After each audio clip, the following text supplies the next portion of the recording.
নমস্কাৰ, মই ভাগ্যশ্ৰী। মোৰ অন্য এটি মিনি ব্লগলৈ আপোনালোকক স্বাগতম জনাইছোঁ। এয়া আজি আমি গৈ আছোঁ, চাওক বাৰু, গমেই পাব আমি গোটেই পৰিয়াল গৈ আছোঁ। এয়া আহি পাই গ'লোহি জেগাখিনি।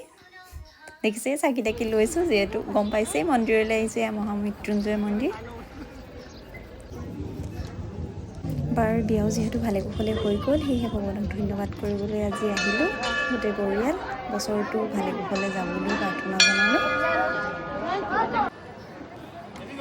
যিহেতু এইখিনি টাইমত অকণ ভক্তৰ ভিৰ থাকেই, আজিও আছে অলপ।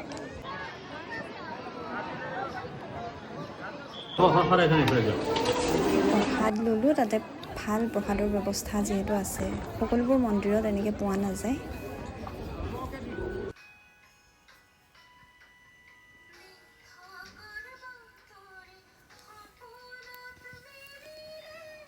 ওচৰতে থকা এই দোকানবোৰ, ৰাস্তাতে থকা দোকানবোৰৰ পৰা দেউতাইও চালে বস্তুবোৰ আৰু কিতাপ দুখনমান কিনিলে ঘৰৰ বাবে, যিহেতু লাগে নাম প্ৰসংগ হ'লে।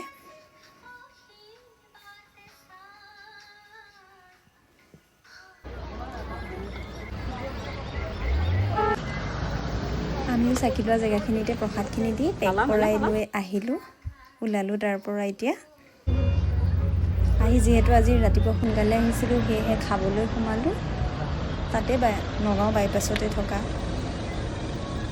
এয়া খাই মেলি আমি ওলালোঁ। এতিয়া শ্বপিং কৰিবলৈ গ'লোঁ, যিহেতু নগাঁও আহিছোঁ, গোটেই পৰিয়াল তাতে আছোঁ, শ্বপিং নকৰিলেতো নহ'বই।